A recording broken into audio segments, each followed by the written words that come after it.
بسم الله الرحمن الرحيم. الحمد لله رب العالمين، والصلاة والسلام على أشرف الخلق أجمعين، سيدنا محمد وعلى آله وأصحابه والتابعين ومن تبعهم بإحسان إلى يوم الدين.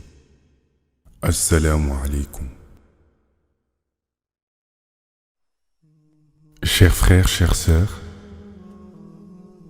nous allons aujourd'hui vous présenter un fait religieux extraordinaire, relevant de la mission divine de la fin des temps, qui sera conduite par le nommé Al-Imam al-Mahdi. Qui est Al-Imam al-Mahdi? D'abord, le terme Al-Mahdi signifie le bien guidé. Il s'agit d'un titre attribué à l'imam qu'Allah subhanahu wa ta'ala guidera dans sa mission de sauvetage de l'humanité. L'imam al-Mahdi est un personnage religieux qu'Allah enverra à la fin des temps, Akhir Zaman, pour sauver le monde. Ce faisant, il conduira les hommes sur le chemin de la lumière d'Allah subhanahu wa ta'ala, le chemin de la vérité. Il apportera en outre la paix et la justice dans le monde. À ce propos, le prophète Sayyidina Muhammad sallallahu alayhi wa sallam a fourni une description détaillée de l'imam al-Mahdi ainsi que l'époque précise de son avènement pour la réalisation de sa mission sur terre. Répondant aux questions qui lui sont posées sur le sujet, il décrira 4 faits majeurs qui caractérisent la période de l'avènement de l'imam al-Mahdi. Évoquant le premier fait, le prophète expliquera qu'il correspond à l'apparition de la généralisation de la corruption dans tous les secteurs de la vie dans le monde, tels que le commerce, les entreprises, les services administratifs, les affaires publiques, etc., etc. Le second fait se rapporte à la prédominance de l'injustice dans les rapports entre les personnes à travers le monde. En d'autres termes, lorsque l'injustice dominera la justice dans le monde, dans les sociétés humaines, entre les personnes, entre les États, ainsi qu'aux différents niveaux de pouvoir.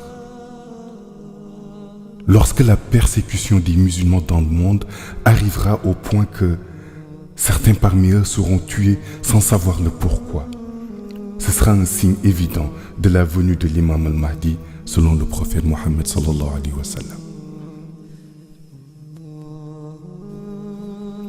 Cette prophétie peut aisément être constatée aujourd'hui dans les conflits armés en cours dans les pays musulmans, pendant lesquels des innocents sont tués, parfois avec leur famille, sans connaître la raison de leur mort.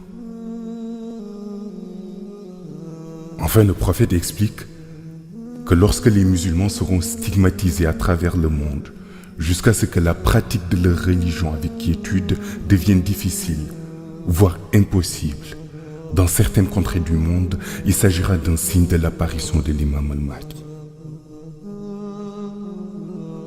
De ce qui précède, il apparaît que l'imam al-Mahdi soit en effet un personnage clé de l'histoire sainte. S'agissant de son personnage, le prophète a évoqué au cours d'une causerie avec ses compagnons 4 exemples qui le décrivent sans équivoque. Les premières caractéristiques de l'imam al-Mahdi concernent sa filiation. Le prophète explique à ce propos que l'imam al-Mahdi portera le même nom que lui, c'est-à-dire Mohammed. Son père aura le même nom que celui du père du prophète, c'est-à-dire Abdallah. Poursuivant les explications, le prophète déclara que l'imam al-Mahdi sera son descendant, son petit-fils. Aussi, il précisera en disant que le père spirituel de l'imam al-Mahdi sera issu de ses descendants, ce qui fera de lui un shérif authentique. À ce propos, notre vénéré cher expliquera qu'il est plus difficile d'être shérif selon une filiation de lumière spirituelle que de l'être par le lien familial biologique. Deux autres marques distinctives de l'imam al-Mahdi seront révélées par le prophète. Il s'agit premièrement d'une cicatrice qui se trouve sur sa joue, en dessous de son œil gauche, dont la forme rappelle celle d'une feuille de myrte. La seconde correspond au tampon ou sceau prophétique, identique à celui qui se trouve sur l'épaule gauche du prophète. Ce dernier précisera aussi la position du tampon qui se trouve situé sur l'épaule gauche de l'imam al-Mahdi. Dans le même ordre d'idée, Sayyidina Ali ibn Abu Talib déclare un jour que son fils Hassan, qu'il a eu avec son épouse Fatima, fille du prophète, fait partie des grands salihin, grands vertueux de l'islam. Il ajouta que dans la lignée d'Hassan naîtra un homme noir, africain, qui ressemblera au prophète physiquement et héritera de toutes ses qualités humaines. Sayyidina Ali ibn Abu Talib précisa ainsi que cet homme noir africain, descendant de Sayyidina Hassan, sera le futur imam al-Mahdi, décrit par le prophète Mohammed sallallahu alayhi wa sallam. Dans la même lancée, El-Hajj Malik Sy, un grand érudit musulman, précisera que l'imam al-Mahdi sera adepte de la confrérie Tijani. Cette prédiction avait été affirmée au préalable par Mawlaya Cheikh Ahmed Tijani, petit-fils de Sayyidina Hassan et fondateur de la confrérie Tijani. Il dira en substance que l'imam al-Mahdi sera adepte de sa confrérie et confirmera en plus le fait que Mawlaya Cheikh Ahmed Tijani est celui qui détient la suprématie sur les saints après les prophètes. Aussi bien le fondateur de la confrérie Tijani que tous les autres savants musulmans ont par ailleurs confirmé le fait que l'imam al-Mahdi sera le calife de la confrérie Tijani et il recevra directement cette mission de calife par les soins de Mawlaya Cheikh Ahmed Tijani en personne. Cette transmission de la mission de calife de la confrérie Tijani à l'imam al-Mahdi se déroulera de façon identique à la transmission de la confrérie Tijani par le prophète Mohammed sallallahu alayhi wa sallam à Mawlaya Cheikh Ahmed Tijani. Pour rappel, le prophète avait transmis le flambeau de la confrérie à Mawlaya Cheikh en plein jour dans le désert de Samroun en Algérie. Concernant le côté mystique, il faut noter que la mission de l'imam al-Mahdi a été prédéterminée. Nous pouvons d'ores et déjà vous dire que c'est un noir originaire d'Afrique. La question qui se pose est alors de savoir comment peut-il être le descendant du prophète Mohammed alors qu'il est noir. Il est aussi bien le fils authentique de lumière du prophète que celui de Mawlaya Cheikh Ahmed Tijani.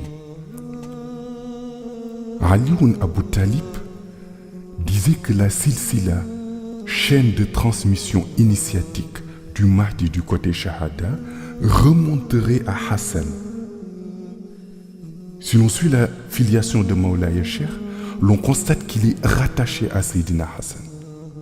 Le Mahdi a une particularité, car le prophète, en lui donnant la vie côté lumière, est son grand-père. Et Mawlaya Cheikh Ahmed Tijani, en lui donnant la vie dans les mêmes conditions, est considéré comme son père.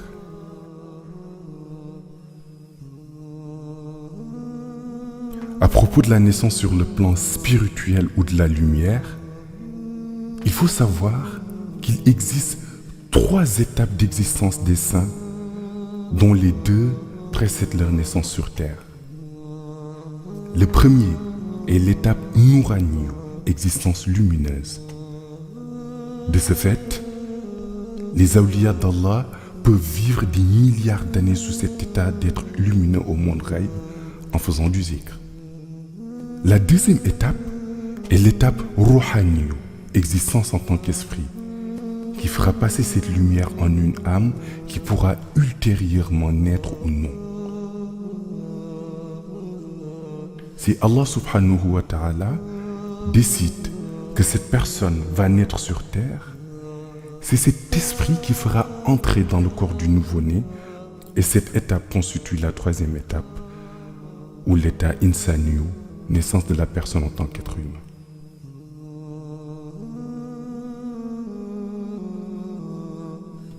Il est un shérif authentique, car c'est Mawlaï Cheikh Ahmed Tijani qui l'a engendré en tant que lumière au monde Raïb, et il est son père spirituel.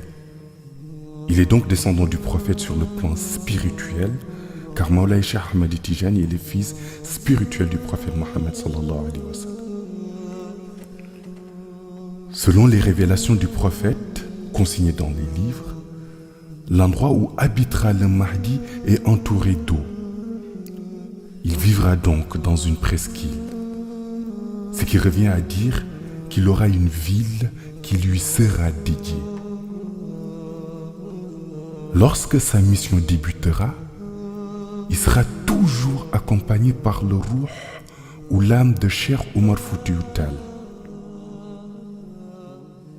Au moment où il apparaîtra, c'est-à-dire au moment où le monde entier le reconnaîtra en tant qu'Al-Mahdi, il sera âgé de 40 ans, à l'instar du prophète Mohammed sallallahu alayhi wa sallam lorsqu'il a débuté sa mission. À 45 ans, il dominera la majeure partie du monde musulman, à l'exception d'une infime partie. Tout au long de sa mission, il confirmera la position de Mawlaï Cheikh Ahmed Tijani en tant que khatmiya et katmiya du prophète. Il sera l'imam de son temps. Il récupérera l'ensemble des turuq encore vivantes dans le monde soufi pour les mettre au service de l'unique tariqa qu'il dirigera et confirmera aussi sa suprématie vis-à-vis des autres. Il s'appellera Mohammed. Son père dans le monde Shahada portera le même nom que celui du père du prophète qui est Abdallah. Il sera adepte de la tariqa Tijani. Il bénéficiera des mêmes prérogatives que Mawlaï Cheikh lorsque le prophète est venu lui remettre les rênes de la tariqatul haq. Ce qui veut dire que l'imam Mahdi recevra le werd de Tijani de la main de Mawlaï Cheikh sans aucun intermédiaire.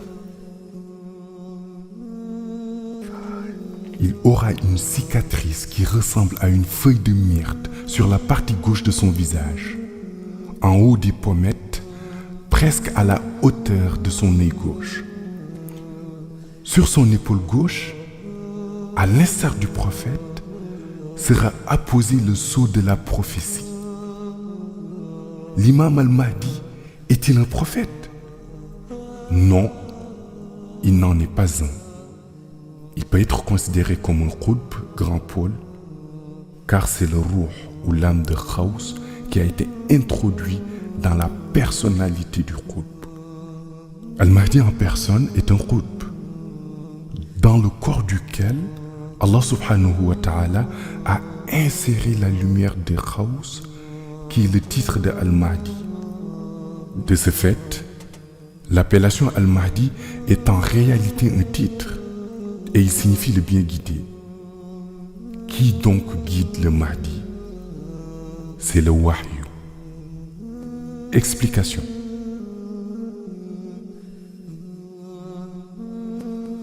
La vie du Mahdi ressemble fort à celle du prophète Mohammed sallallahu alayhi wa sallam. Tout d'abord, nul ne peut prétendre avoir enseigné au Mahdi une quelconque science ou connaissance mystique.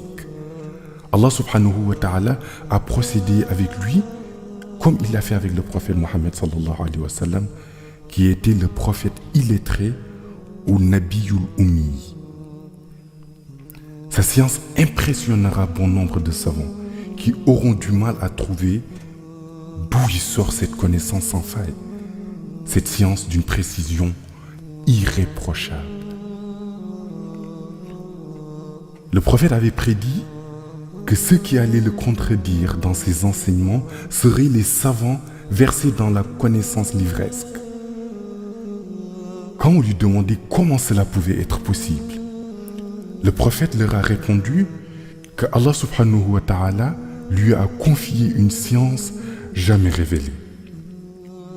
Tous les codes cachés de Shari'atul Muhammadiyya lui ont été dévoilés. Tout ce qui n'a pas été dit dans la haqiqa, c'est-à-dire les codes des réalités pures et vraies, ont été mis à sa disposition dans le cadre de sa mission. C'est à partir de la source de connaissances appelée Ilmul Ladani que l'imam al-Mahdi puisera ses ressources pour véhiculer son message afin de mener à bien sa mission. Sa mission sera semblable à celle des prophètes. Il est en permanence en connexion avec Allah qui l'inspire dans ses actes. Ce phénomène est encore appelé Wahyu.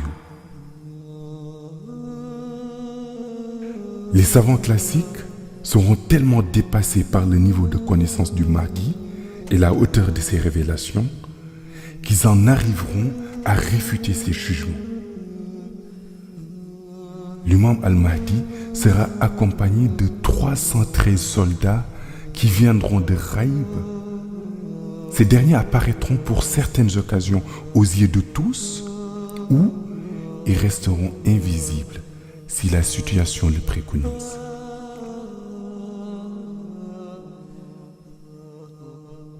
Certains pensent que l'imam al-Mahdi sera un cavalier sur son cheval, prêt à livrer des guerres.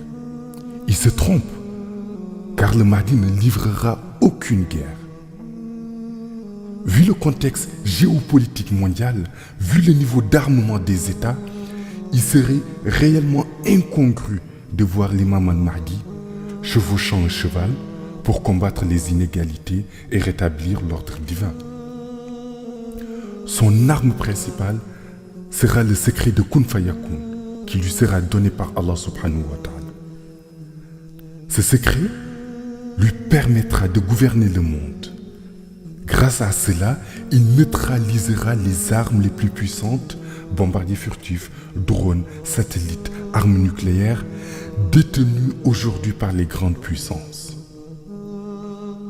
Une de ses missions les plus importantes sera la conquête de la Mecque. Il deviendra le roi de ce pays. Il y siégera pendant 7 ans en tant qu'Amirul Mu'minin. À l'heure actuelle, il est impossible dans la conscience populaire qu'un noir, qui en plus est africain, soit à la tête d'un État comme l'Arabie Saoudite. Seul le secret de Kun Fayakun lui permettra de réaliser une telle prouesse. L'imam al-Mahdi aura la capacité de se métamorphoser. Il peut prendre l'apparence d'un arabe et revenir à son état naturel selon sa volonté. Il aura recours à ce processus de transformation entre Médine et la Mecque. Une fois qu'il accédera au pouvoir à la Mecque, des armées venant de toutes parts, et notamment de Syrie, tenteront de l'attaquer afin de le renverser et le sortir de la Mecque. Toutes les stratégies des ennemis seront déjouées. Les armées entières, après de rudes entraînements, tenteront de passer à l'offensive, mais elles seront toutes englouties par la terre qui s'ouvrira sous leurs pieds. C'est à ce moment-là que les Irakiens, les Turcs, les Iraniens, les Palestiniens commenceront à venir lui prêter allégeance et croiront en sa mission. Allah subhanahu wa ta'ala enverra un ange tel un héros entre la Kaaba et la Maqama Ibrahim qui déclarera avec une voix puissante ayant une portée très éloignée que l'imam al-Mahdi est le khalife de Dieu. Il demandera à tous de se ranger derrière lui et de suivre ses recommandations. Cet ange est en fait un nawamis, une espèce très particulière d'ange. L'imam al-Mahdi commencera véritablement sa mission. Des États comme la Turquie viendront lui prêter allégeance. Le Mahdi résidera 5 années à Jérusalem avec sa mosquée sacrée au Masjidul Aqsa. Il occupera l'esplanade des mosquées pendant ces 5 années. Les Occidentaux continueront à élaborer des stratagèmes pour le combattre, mais en vain. Ils enverront des missiles contre lui. Mais grâce à son secret contenu dans Kun Fayakun, le Mahdi retournera à l'envoyeur les bombes qui lui étaient destinées.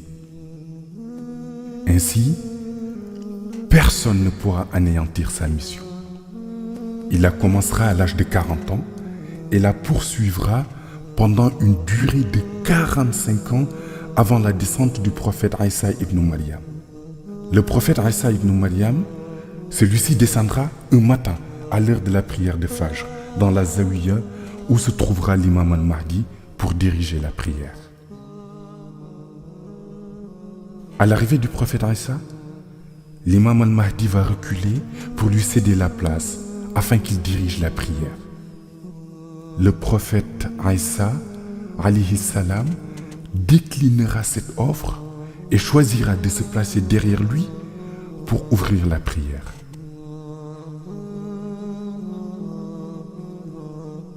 Après la prière de Fajr, l'imam al-Mahdi et ses disciples commenceront leur wazifa au moment où le prophète Isa ibn Maryam partira pour accomplir sa mission dans les églises à travers le monde.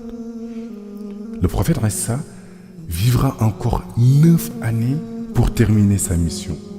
Cependant, l'imam al-Mahdi vivra 7 ans après la venue du prophète Isa ibn Maryam.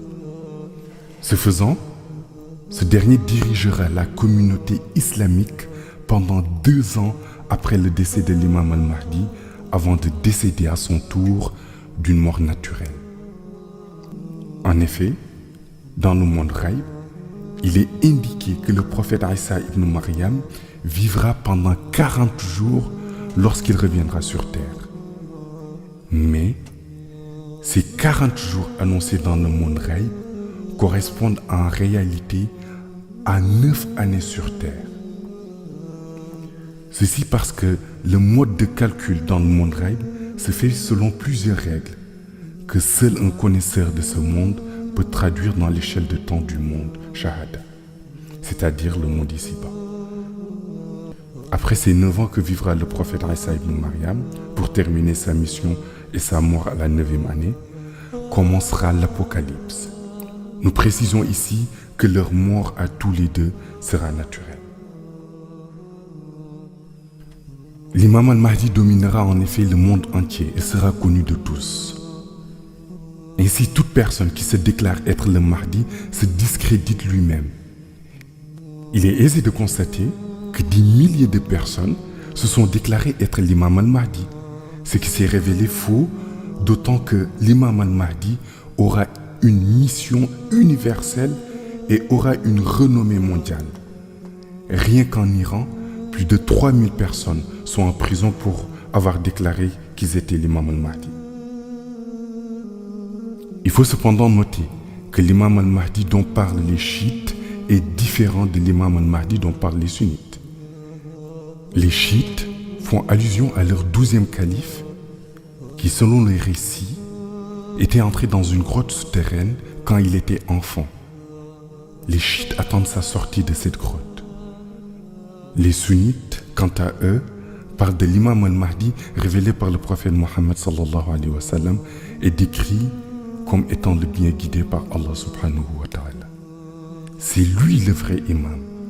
Et Cheikh Ahmed Tijani a déclaré qu'il sera son adepte et son calife dans la confrérie Tijani. En plus, il confirmera que c'est lui, Cheikh Ahmed Tijani, le détenteur du plus grand pouvoir divin après le prophète Mohammed sallallahu alayhi wa sallam. Malgré les innombrables annonces faites par des personnes se faisant passer pour être l'imam al-Mahdi dans plusieurs pays tels que le Sénégal, les États-Unis, la France, etc., personne ne se trompera sur l'identité du véritable imam al-Mahdi, puisque ce dernier prouvera réellement qu'il est l'imam al-Mahdi par le fait qu'il gouvernera le monde. Il dirigera les prières à Masjid al-Aqsa de Jérusalem pendant 5 années au cours desquelles il en fera son siège. Il siégera aussi à la Mecque pendant 7 ans où il dirigera les prières à Masjid al-Haram. les musulmans du monde entier, Pakistan, Indonésie, les pays du Maghreb, les pays arabes, ceux d'Asie, d'Afrique, d'Europe, etc. lui feront allégeance. L'imam al-Mahdi régnera avec le pouvoir de Kun Fayakun qui lui a été confié par Allah subhanahu wa ta'ala. Ainsi, tous les pays qui lui feront allégeance le feront suite à des miracles qu'il accomplira. Par exemple, il fera un miracle extraordinaire à Istanbul en Turquie, suite auquel l'ensemble du pays lui fera allégeance et le considérera comme étant leur guide suprême. C'est pourquoi quelqu'un qui déclare qu'il est l'imam al-Mahdi sans apporter les preuves attendues de ce dernier ne peut être crédible. Des dirigeants dotés d'une grande puissance militaire le suivront et seront sous son autorité. Les journaux, les télévisions et les organes de presse du monde entier feront la une de leurs publications sur les activités de l'imam al-Mahdi. De par le fait qu'il gouvernera le monde par son pouvoir qui lui a été attribué par Allah subhanahu wa ta'ala, l'imam al-Mahdi pourrait être assimilé au général des forces armées du monde, un véritable homme de pouvoir. C'est la raison pour laquelle que le prophète s'est évertué à fournir des explications concernant l'imam al-Mahdi eu regard à l'importance et à la dimension et à la grandeur de la mission qu'il devra accomplir, telle que la gouvernance du monde, le rétablissement de la justice sur terre, l'instauration de la paix dans le monde, la rédemption des âmes, etc., etc. Lorsque l'imam al-Mahdi aura accompli certaines prouesses, telles que le siège à la Mecque pendant 7 ans et à Masjid al-Aqsa Jérusalem pendant 5 ans, lorsque des pays comme la Turquie et les autres grands pays lui feront allégeance,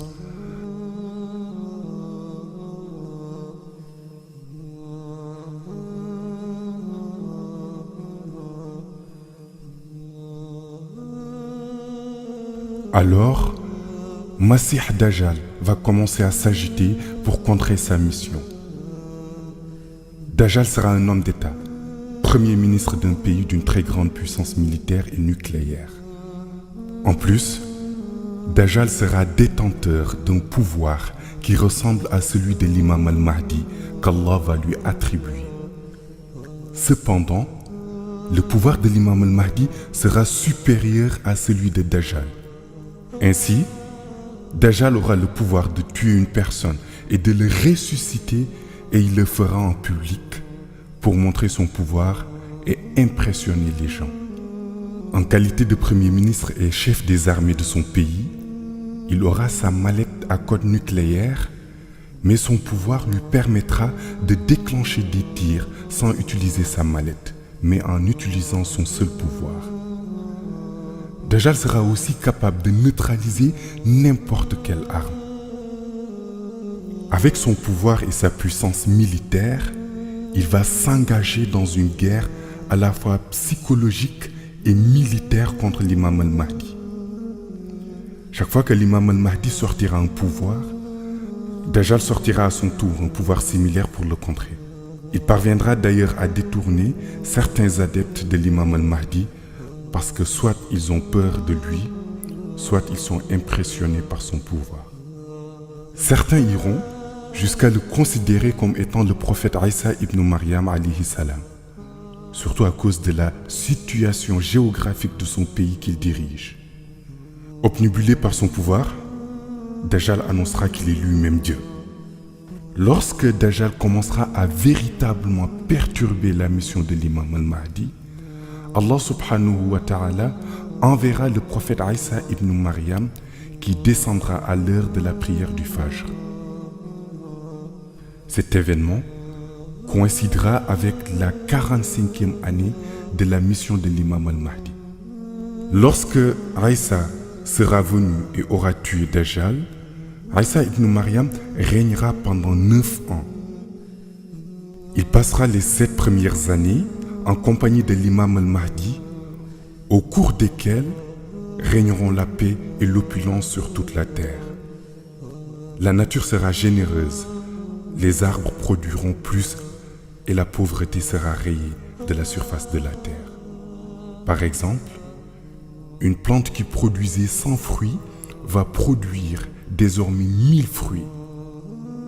Cette abondance adviendra parce que le prophète Isa ibn Maryam aura de nouveau marché sur la terre et aura tué Dajjal.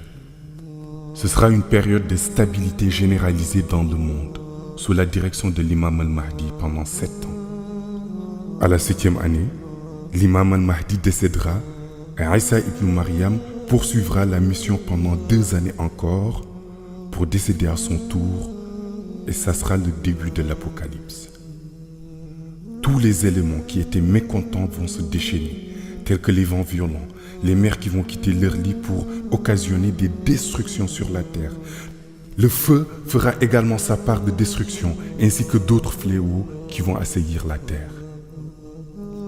Dans cet avènement de l'imam al-Mahdi, les enseignements du prophète Mohammed sallallahu alayhi wa sallam ne peuvent passer inaperçus.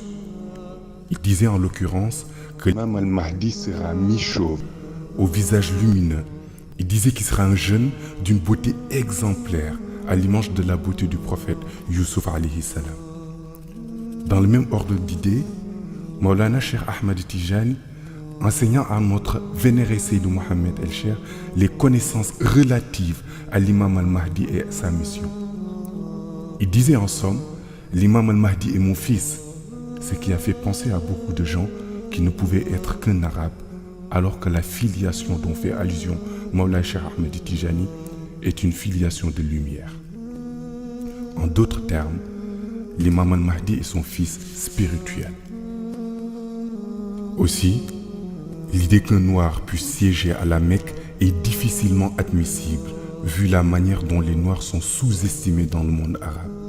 Cependant, Allah subhanahu wa ta'ala avait déjà donné à l'imam al-Mahdi le degré spirituel nécessaire pour lui permettre de réaliser sa mission, quelle que soit la couleur de sa peau. Enfin, comme cela a été écrit par plusieurs savants musulmans, le prophète Mohammed sallallahu alayhi wa sallam avait prédit la naissance de l'imam al-Mahdi vers l'an 1400 de l'ère musulmane.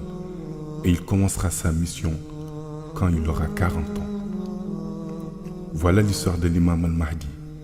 Et il semble qu'il ne serve à rien de déclarer tout azimut que tel ou tel est l'imam al-Mahdi, puisqu'il se fera lui-même connaître par des preuves évidentes qu'il devra accomplir à travers le monde dans le cadre de sa mission universelle.